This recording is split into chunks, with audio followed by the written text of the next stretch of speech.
existen también las mujeres chachis que son defensoras de ríos y hacen política de defensa por sus ríos y hacen política de defensa por sus territorios. Y quiero que alguna de ustedes me comparta si con toda esta explicación hemos identificado estos feminismos comunitarios en el territorio donde ustedes se encuentren, donde ustedes estén, donde ustedes hagan comunidad. No sé si alguna me quiera ayudar. Hola a todas. Yo creo, por ejemplo, que las parteras de Cotacachi no solamente es una forma de feminismo comunitario, sino una forma de reivindicación incluso a estas posturas occidentales de la medicina que han arrebatado nuestras propias prácticas y estas sí, en este caso, creo yo que ancestrales, es este parto vertical y es una preparación previa con hierbas y una preparación también y tratamiento posterior con un sinnúmero de ramas de plantas y demás. Eso. Muy bonito.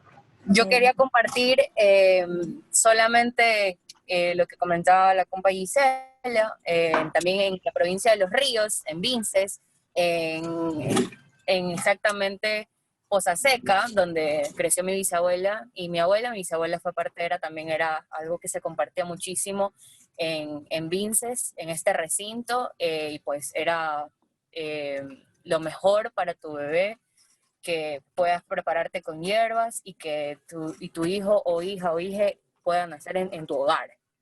Eso también. Qué bonito. Sí, ¿Alguien más? Sí, yo quisiera compartir, bueno, yo no soy de ahí, pero Sarayaku, las mujeres son quienes cosechan o quienes trabajan la chacra y quienes tienen este contacto con la tierra. Además de eso, las mujeres son como las dirigentes. Miriam Cisneros era una de las dirigentes mujeres en la CONAIE, una de las más fuertes, y ella en una marcha me acuerdo que ella estaba al frente con todos los dirigentes y su esposo, que es Marlon Santi, estaba atrás. Entonces, en algún punto llegó como a ser un poco incómodo para Marlon, pero él siempre le apoyó y Miriam Cisneros siempre era como la que estaba al frente y muy, muy empoderada además de eso. ¿Eso? Qué bonito de verdad. En Azuay también, yo también quisiera participar. Sí. Y justo también puso Tamia Maldonado que leía en el chat, las mujeres, los guarmis de la comunidad en resistencia de Río Blanco, aquí en Azuay. Ellas resisten y tienen un proyecto alternativo de economía diferente al modelo extractivista. Ellas tienen un proyecto que se llama Guarmi Muyu y ellas resisten, y yo creo que también al resistir al extractivismo están desde el feminismo comunitario. Chévere. Entonces, yo quiero pasar a la siguiente pregunta.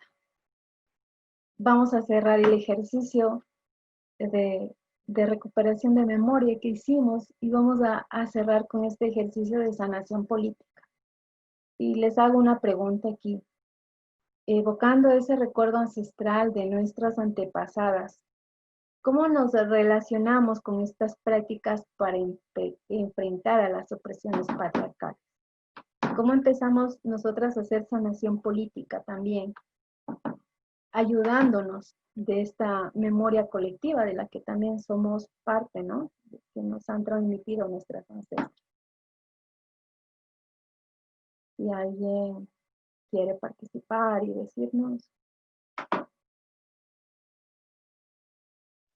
Yo creo que, bueno, una forma de reconciliación muy directa y que hacemos incluso, creo yo, de sanación política sin darnos cuenta es volver a las medicinas y prácticas de autocuración ancestral y alejarnos un poco también de las industrias, que sí, la farmacéutica ayuda mucho, pero a veces también son espacios de acceso opresor y también de acceso de clase. Entonces, como sabe decir mi abuela, un ibuprofeno te puede durar, pero un agua de manzanilla cura el cuerpo y sana el alma. Entonces yo creo que esa es una primera forma de reconciliarse que hacemos sin pensarlo como tan políticamente, pero que es un acto político, creo yo. Sí, tiene mucha razón tu abuela. ¿Alguien más que quiera compartirnos de cómo... Sí, Sí, te escuchamos. sí, yo quisiera también, creo que una de las principales formas de que podamos Sí, reconciliarnos tal vez, con la... ¿Uy? ¿Me Eh, escucha? sí, Tabita, sí, te escuchamos. Oh, ya. pensando un Sí, poco que una como de las de principales lugares. formas de reconciliación podría ser con nuestra menstruación. O sea, me llegó mucho lo que dijiste de que nos enseñaron toda la vida de que la menstruación era mala, que era un castigo, e incluso hasta en la parte bíblica encontramos de que las mujeres que menstruaban eran separadas de sus comunidades. Entonces creo que es una principal forma de que podamos como que entender de que si es que nos conectamos con nuestro cuerpo y con nuestra naturaleza, es mucho más fácil sanar para llegar a esta sanación política. Chévere. ¿Alguien más estaba ahí que quería hablar? Yo quisiera hablar, ¿puedo? Sí, dale. Hola con todas. Sí, yo pienso que para mí, así digamos, en mi camino de reconciliarme y de reconocer también estas otras formas de relacionarnos con la vida, con la tierra, con las otras personas, ha sido primero hacer un ejercicio de memoria, ¿no? De verdad como recuperar todas estas sabidurías que han estado perdidas y que, por ejemplo, mi abuela me hacía cuando era niña, cuidarles a las gallinas que ella tenía, estar como en mucho contacto con la tierra y entender estos ciclos, por ejemplo, la basura, cómo ella la trataba para abonar a la tierra y que, digamos, en mi adolescencia olvidé. Entonces, para mí fue muy importante en este proceso de sanación recurrir a la memoria y ya luego también algo que me parece importante es darles o crear narrativas de valor en torno a estas prácticas porque confrontarte con estas narrativas del capitalismo, que es como que donde prima lo racional, donde prima el método científico, y se ha conformado toda esta narrativa de que eso es lo válido, de que eso es lo lógico, de que si es que utilizas estas otras prácticas estás loca y te vas a morir y no tiene valor. Para mí sí fue duro como luchar con todo esto y una práctica de sanación muy importante para mí fue empezar a darles valor a estas otras formas de vida y crear retóricas de valor y reproducirlas y difundirlas y hablarlas y creerlas también. Sí, porque estamos en un sistema en el que únicamente el conocimiento como válido vemos al científico, ¿no? Y dejamos a un lado todos estos conocimientos que están ahí y que inclusive están en nuestra memoria. Ya para cerrar, no sé si alguien más. Yo podría, Sí, dale, Era. perdón, rápidamente, es que me gusta mucho la idea de sanación política desde la noción del feminismo comunitario de Guatemala. Pensar que comunidades enteras de las mujeres de esas comunidades fueron violadas por los militares en la guerra civil guatemalteca. Entonces, ellas quedaron silenciadas, decían muertas en vida, enfermas, se estaban muriendo, hasta que decidieron empezar a hacer grupos de mujeres, esto que fue dando forma al feminismo comunitario. Y entonces su sanación política justamente fue reconocer su cuerpo violada, adolorida, pasándole ese dolor a sus hijas, hijos, hijes, y obviamente en un dolor tremendo de tener que relacionarse además con los varones con los que vivían. Entonces, su proceso de hacer grupos de mujeres duró 15 años.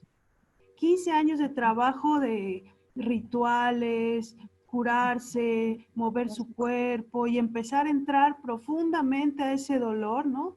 Entrar a ese subconsciente que tiene toda la memoria del dolor y empezar a sanarlo desde lugares bien profundos, sobre todo con rituales, con símbolos, con esta comunidad que se empezó a hacer. Y creo que la sanación política primera es ese reencuentro entre mujeres, ¿no? Dejan de pelear entre ellas y entonces comienzan a ver más claramente cuáles son las violencias que están viviendo en la actualidad con sus propios compañeros. Y es interesante porque ahí es donde se hace el ejercicio con su comunidad. No es que rompen y se van todas. Muchas sí, muchas son lesbianas y hacen un trabajo siempre con mujeres, pero hay otras que han decidido seguir con sus compañeros ahí en sus comunidades y hacer ese trabajo de sanación política juntas. Como que creo que el lazo y vínculo entre mujeres, entre nosotras, entre las que van haciendo ese grupo, es la principal sanación política. Eso me lleva a la idea. Sí, sí, sí. Las mujeres de Guatemala empezaron por este tipo de violaciones que existían en sus comunidades, ¿no? Y en vez de, y este ejercicio, como tú lo dices, de sanación política, pues les ayudó, pero fueron años y no lo dejaron, o sea, y continuaron. Sí. Entonces quisiera ya dar paso a Erandi nuevamente y también a Emily que nos han acompañado en este día para ya cerrar este taller. Emily, Una consulta, quisiera hacer una pregunta. a ver, sí, O sea, creo que lo tengo claro, pero quisiera que ustedes puedan confirmarlo, porque entiendo que el feminismo comunitario es este discurso desde lo ancestral y desde, como la palabra lo dice, lo comunitario, y la diferencia con el feminismo ecológico o el ecofeminismo es más bien una visión más occidental, donde se ve más, no sé, por el reciclaje, por cuidar el medio ambiente y esas cosas, ¿verdad? O sea, no tienen tanta relación.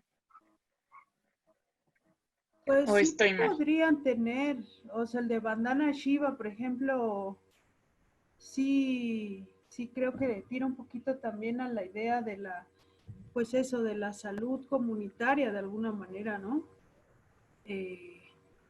Y creo que además está apuesta por la autosustentabilidad, digamos, creo que iría de la mano, pero no es que está como tan planteado o yo creo que sí, no sé, como que de pronto sí lo veo, de pronto sí veo a algunas compañeras del feminismo comunitario diciéndole a las feministas de las ciudades, vénganse a trabajar acá al campo y cuiden y seamos guardianas de las semillas y eso, ¿no? También reconocer que las comunidades han sido guardianas de semillas ancestrales, de conocimientos ancestrales. Y eso creo que es un poco la tirada de ese ecofeminismo hindú, o sea, el de Bandana.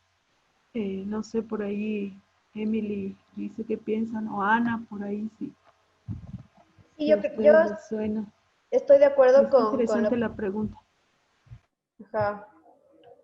Sí, estoy de acuerdo con lo que dice la Era. Sí hay puntos de conexión entre el ecofeminismo y el feminismo comunitario. En este sentido, que existe esta visión poshumanista, ¿no? De descentralizar al hombre de estas relaciones y también poner a la naturaleza, a los animales y a otros seres también en estos tejidos sociales. O sea, que la sociedad no solo está hecha por individuos, sino también por no humanos, se puede decir, y como que entender las relaciones también con ellos y la dependencia que existe entre lo humano y lo no humano. pues sí, yo también coincido. Y también hay que tener mucho en cuenta que estos feminismos comunitarios, o sea, se están construyendo, ¿no? O sea, se están como, ellas, las compañeras guatemaltecas, ellas mismo indican de que este feminismo está en proceso de construcción. El otro día estábamos viendo también cómo ya, por ejemplo, en Esmeralda, las mujeres chachis, que defienden los ríos hablan de cierta manera de ese racismo ambiental, ¿no? Que está muy relacionado con el feminismo, el ecofeminismo, y ellas son feministas comunitarias, entonces sí hay lazos, ¿no? Que convergen y que los unifican de cierta manera. Entonces, Emily, quisiera que me acompañe para ya culminar. Sí, Claro. yo creo que si no hay más preguntas, tenemos un poco de tiempo todavía para preguntas, pero si no hay... Otra pregunta. Sí. Hola, Majo. Yo tengo una Hola. pregunta, y más que preguntas, como una acción en ustedes. Mi abuelita pertenece a una comunidad en la Tacunga, específicamente en la sección ya de adentro de la Tacunga, en la sección de Chico. Y ellas tienen un proceso de comunidad, pero como tal no se acercan a esta concepción de autollamarse feministas comunitarias, pero es un proceso de comunidad. Y más bien como todo esto es un tema en construcción, eh, ¿cómo es el acto de autonombrarse? Porque, por ejemplo, ellas no se nombran feministas comunitarias, pero por lo que veo hoy, lo que hacen es eso, es un acto de sanación, de recuperación de memoria. Se sientan a escribir los recuerdos de cómo se trasladaron a Quito, cómo regresaron a la Tacunga, qué cosas conocieron. Entonces, yo creo que ese es un proceso feminista comunitario, aunque no se nombre como tal. Y tal vez sería eso como reconocer, creo que existe un problema también que siempre queremos nombrar todos los procesos, como darles alguna etiqueta, y quizás no es la etiqueta, sino más bien la acción la que hay que retomarle, la que hay que como conjugarle. Entonces, yo iba por ahí, no sé qué piensan ustedes. Por ejemplo, aquí, en el ejemplo que yo pongo de las mujeres sanadoras áchilas, ellas tampoco te dicen somos feministas indígenas, o sea, pero realizan todos estos procesos de recuperación de memoria de ancestras, de conexión con la naturaleza. Entonces, eh, ellas evocan sus propias relaciones, ¿no? Y yo me quedo con esto de que y de lo que dijiste también, ¿no? Que a veces estamos como muy acostumbrados a ponerle título a las cosas y a pensar con base a ese título. Pero como esto, como los feminismos también, o sea, el machismo se reinventa, yo creo que el feminismo también se reinventa. O sea, a medida que van saliendo más, se van identificando más situaciones opresoras hacia las mujeres, también van saliendo como alternativas comunitarias, ¿no? Como para la lucha social, para hacer frente. Eso es. Y yo creo que también lo que hay que fortalecer en el nombrarse es el hecho de que son grupos de mujeres. Como estos viajes, estos tránsitos, ir nombrando estos vínculos y por qué son importantes para ellas y por qué con las mujeres se han identificado más que si se lo hubieran contado a otros compañeros, hermanos, esposos. O sea, por qué el hecho de que el grupo de mujeres en sí, el que transitó, el que viajó de Quito, así, todo ese viaje y por qué se fortalecieron como grupo. Creo que ese trabajo sí es importante narrarlo, contarlo. Al final esos son los cuentos de nuestras ancestras, digamos, los que nos van enseñando también y creo que es importante nuestra propia experiencia hacia el futuro, ¿no? También cómo estamos generando nuestros grupos, nuestros vínculos y fortaleciendo nuestros vínculos con otras mujeres.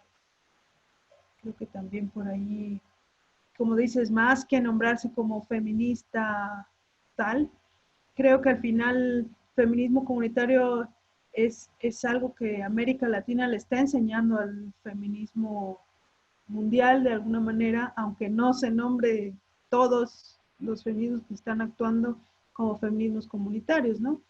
Pero al final sí estamos haciendo un intento por cambiar a nuestras sociedades y pues sobre todo a las comunidades en donde las violencias son más duras y las mujeres pues no quieren salir tampoco de ahí, quieren trabajar ahí adentro. Yo también conocí unas comunidades en el Caribe colombiano y las mujeres les tocaba duro y eran mujeres de un grupo muy fuerte. No se nombraban feministas comunitarias, pero su trabajo de estar juntas era tremendo y muy, muy interesante.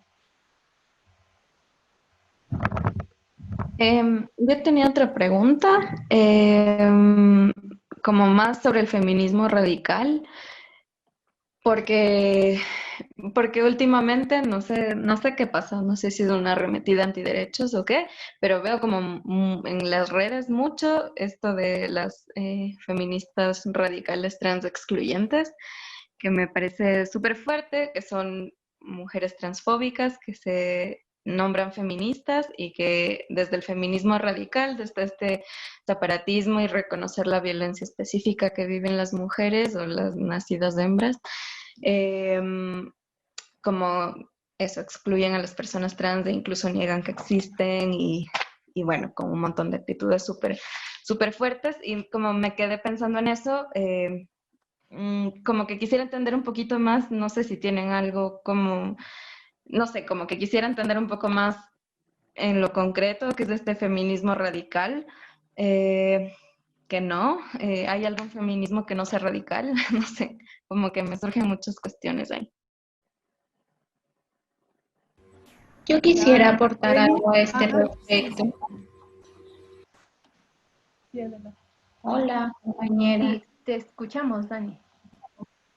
Bueno, yo coincido con Tania en como cuestionamiento, ¿no? Frente a estos espacios trans excluyentes, ¿no?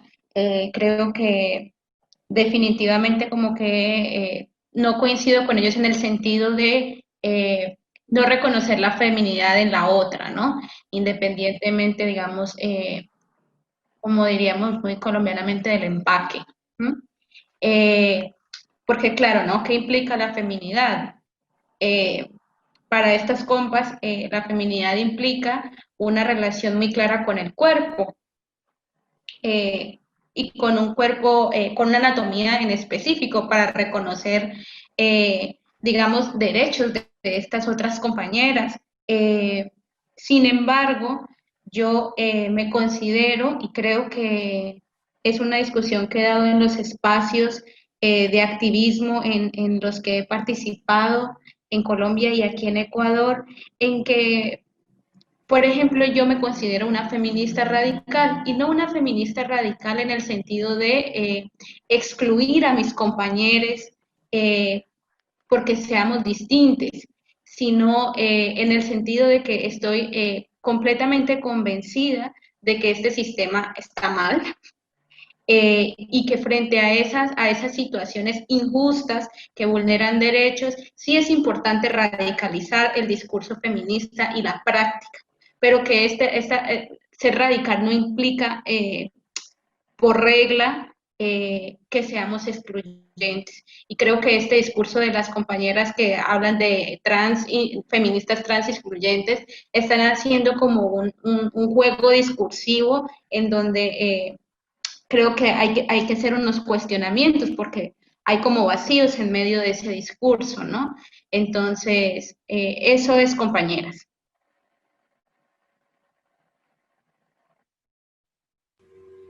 Sí, además de que una postura transfóbica va para mí contra el feminismo en general, porque si estamos hablando de desesencializar la noción de mujer, es decir, que no haya una esencia del ser mujer, precisamente que es una construcción social, y decimos que los que nacen con genitales masculinos no pueden ser mujeres porque no, entonces estaríamos esencializando justo que sí hay esa binariedad de la que queremos desaprendernos, ¿no?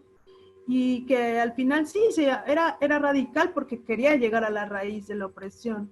Y la raíz de la opresión era las diferentes escalas y niveles sociales. Y para ello había que radicalizar la lucha a todos los espacios. Y que eso implicaba un montón de tomas, digamos, de los espacios públicos y privados de diferentes formas.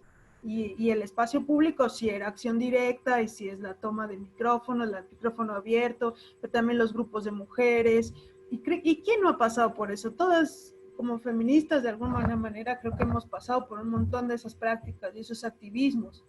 Y sí son radicales en el sentido de que estamos hablando sí de una problemática en relación al género.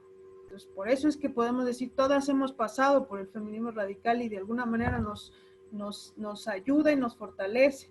Pero ya esta noción transfóbica, que a mí me parece como ese falso debate de, es que una mujer trans que en el fondo es hombre porque no me dejó hablar, y es como cuando alguien se queja de una feminista que también ocupó un montón y entonces todo el feminismo está mal.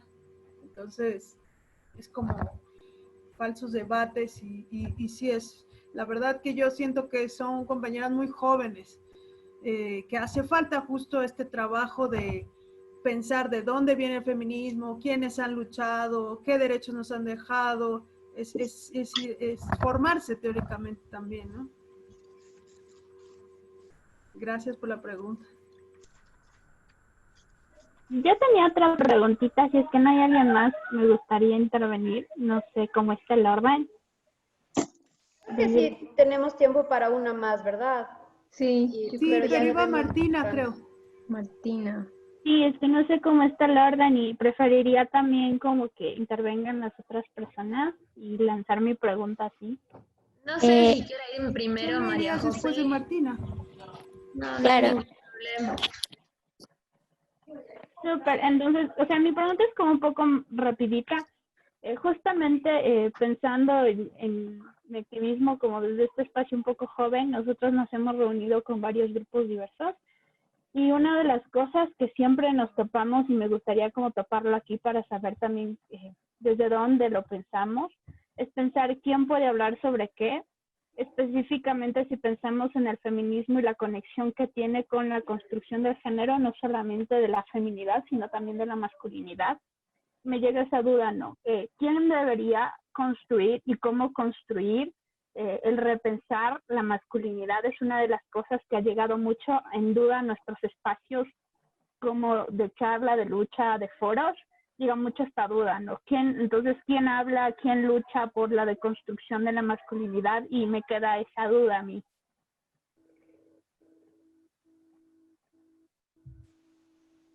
No sé si alguien más quiera contestar. Yo rápido, yo me voy mucho al ejemplo de las kurdas. En uno de los encuentros zapatistas de mujeres que luchan, las mujeres kurdas, una compañera Cise, nos decía que para entrar al ejército kurdo, los varones tenían que pasar por un proceso de despatriarcalización y que las únicas que podían hacer ese proceso de formación eran las mujeres y que ellas tenían que coordinar todo ese proceso como de formación, pero que ya después les tocaba a ellos sostener un proceso eso de construcción. Ajá. Ahora acá la cosa es que todos nos decimos, ay, ¿yo por qué, no? Así como, puta, si ya tengo conmigo y con mis compañeros y con mis entornos y ahora voy a aventar ese paquete de... Pero sí creo que hay muchos compas que están intentándolo y por ahí creo que también es importante apoyar, ¿no? Como se pueda. Yo desde mi punto de vista creo que va así. Un diálogo que se pueda sostener, que sea sensato, también me parece importante, porque al final dicen las kurdas, yo salgo muy deconstruida y paso en la esquina y me macho. Entonces, sí o sí hay que hacer ese trabajo. Y que también es como una apuesta política. La cosa es que pues nadie queremos hacerlo. Qué pereza. Pues, creo que Martina era quien tenía también que... Sí, bueno, buenas noches compañeras. Primero felicitar y agradecer mucho por el espacio. Es súper chévere las ponencias y súper enriquecedores todos esos aprendizajes. Bueno, mi pregunta iba direccionada. Yo en el activismo que he venido practicando me he articulado con el movimiento indígena como una lucha popular constante que creo que todos y todas estamos en eso. Pero he identificado y hasta he estado en acciones políticas en el tema reproductivo y sexual. Sí, verás, tengo que asegurarme. Y ya pues yo también estaba pensando en que le puedo... Si pueden apagar sus Micrófonos, por favor. Creo que ya pagó Vanessa. Bueno, entonces, como les decía, sobre todo he chocado en el tema reproductivo y sexual, en el tema del aborto o las concepciones de las mujeres deben estar en la casa como su lugar para sostener la comunidad y otros preceptos de ese estilo. Entonces, yo preguntaría cómo podemos articular el feminismo en estas luchas populares indígenas y luchas por el territorio. No sé hasta qué punto reconocer la cosmovisión indígena en algunos casos sea tolerar el patriarcado interiorizado en algunas comunidades u organizaciones. Entonces, no sé si me pueden guiar en ese aspecto. Muchas gracias, un abrazo.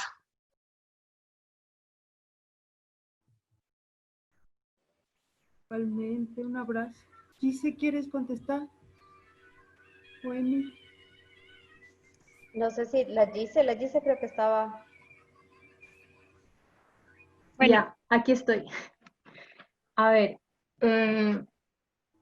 bueno, yo creo que primero que nada, cuando trabajamos con comunidades en este campo indígenas, eh, eh, tenemos que empezar a reconocer lo que ya empezaron, ¿no? Las compañeras a reconocer que existe este patriarcado ancestral, existe esta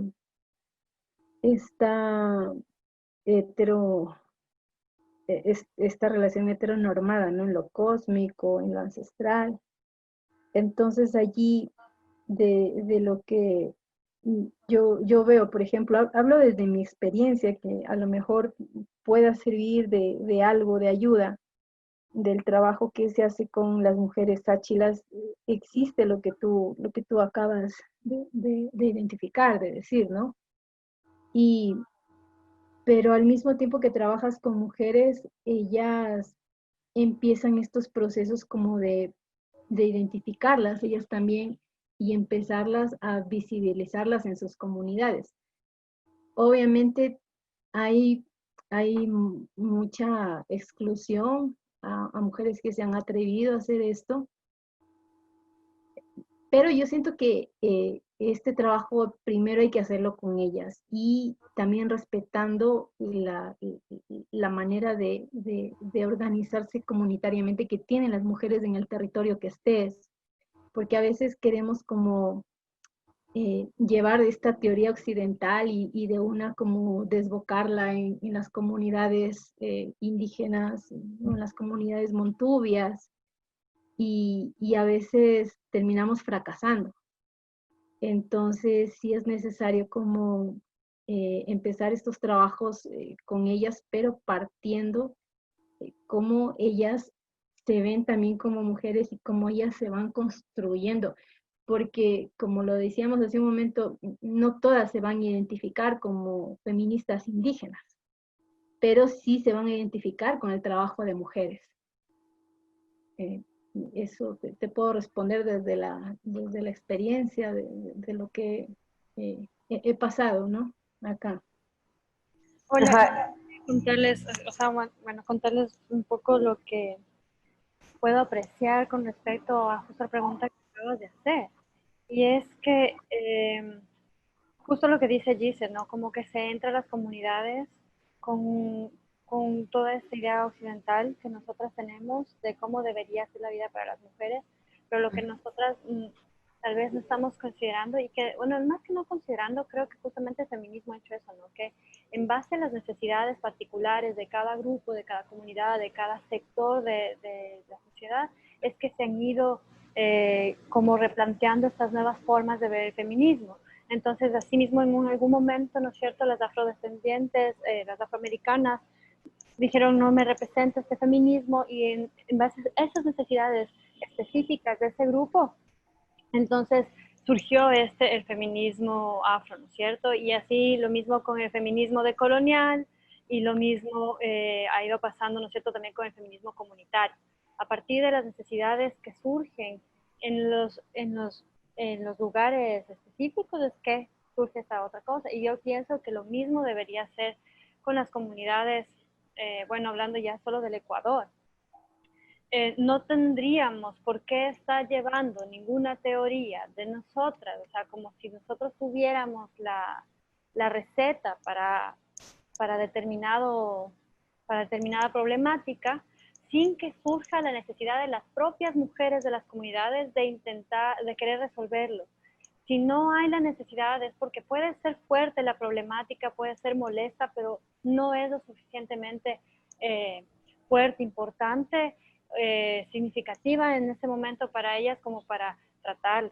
Como lo que pasa cuando he hablado con mujeres igual de comunidades, o sea, no se quieren nombrar feministas porque para ellas la lucha que tienen va más sobre la defensa del territorio. Entonces les cuesta como priorizar, más que les cuesta es que no están de acuerdo con priorizar una lucha desde la reivindicación de los derechos de las mujeres antes que algo más primordial para ellas, como es el sustento de su vida, de su familia, ¿no es cierto? Que es la tierra en sí, es el sostén de sus vidas.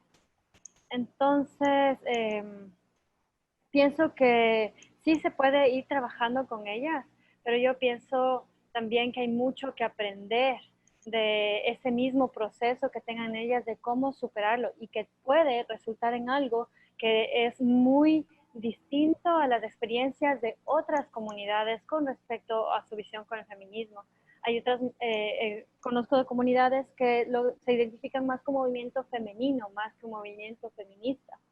Y también creo que es respetable, no creo que nosotras como desde feminismo podamos dar como una receta para todo.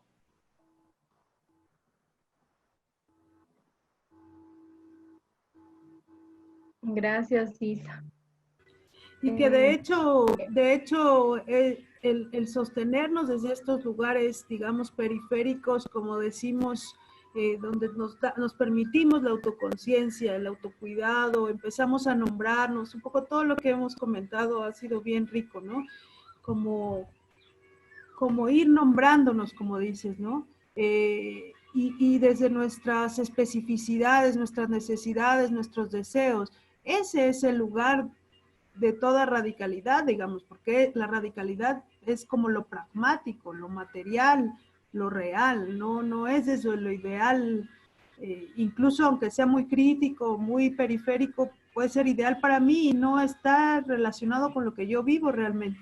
Entonces también ese permitirnos narrarnos a nosotras mismas es parte de esa, como decía, dice esa sanación política que nos hace ser en la historia de las mujeres o de la humanidad o del feminismo, ¿no? Desde los lugares en donde nos empezamos a nombrar. Eso. Gracias, Era. Chévere, creo que ya debemos ir cerrando. Sí. Si les parece si hacemos un pequeño ejercicio, Gise, ¿tú tienes pensado en algo? Yo estaba pensando en algo. A ver. ¿Tú tenías pensado algo? No, dale. ¿Quieren abrir sus cámaras? ¿Se puede quitar la pantalla? ¿Se puede dejar de compartir pantalla? Sí, por fin? Entonces, si todas podemos abrir nuestras cámaras. Oli. Vamos a masajear nuestras manitas. Oli.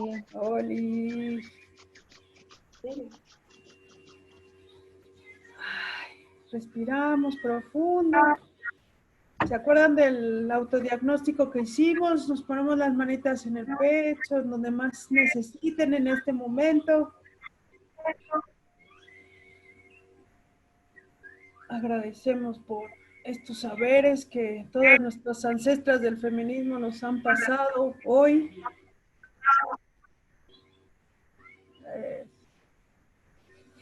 Lo recibimos, aceptamos lo que nos sirve, lo que no. Aceptamos que hemos estado 2 horas y media sentadas frente a la computadora. Eso. Y vamos a saludar a alguna que vean a su lado derecho primero. Vamos a ponerle la mano y vamos a ver si empatamos. Vamos a hacer un movimiento y a tratar de seguir el mismo movimiento con la de... empiecen a saludar a alguien, a la que quieran. A ver si es cierto que... A ver a quién terminamos saludando. A ver quién me remeda a mí. Exacto. El movimiento y me quiere saludar. ¡Ey, Gene! A ver a quién están saludando. Erika, Anabel. Qué chévere. Bueno, a la de al lado, la de abajo, la de arriba.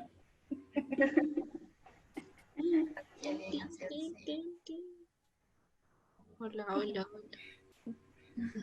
A ver qué podemos hacer. Como de las bachatas del Busquen a corazón, todos. ¿cómo es? No me sale bien. Quieren abrir sus micrófonos también. Pueden hacer sonidos de animalitos y capaz se encuentran a uno por ahí.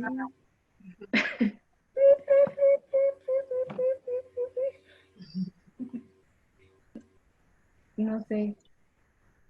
Todos estamos con las Por fin te manos. maté. Ah, está mi compa, Catherine, de Santo Domingo. ¿De dónde nomás estamos? ¿Ah? De Machala. Machala. ¿De dónde más estamos? Ambato. Imbabura. Guayaquil. Hoja. Guayaquil. Río Agrio. Callao. Puerto Viejo. Puerto Viejo. Wow. Qué chévere. Muchas gracias. Muchas Gracias a todas. A ustedes, compañeras. Besos, besos. Nos Que vemos. tengan una buena semana. Nos vemos en 15 días. Gracias. Gracias. Nos vemos en el siguiente módulo. Cuídense mucho. Igualmente. Chao. Chao.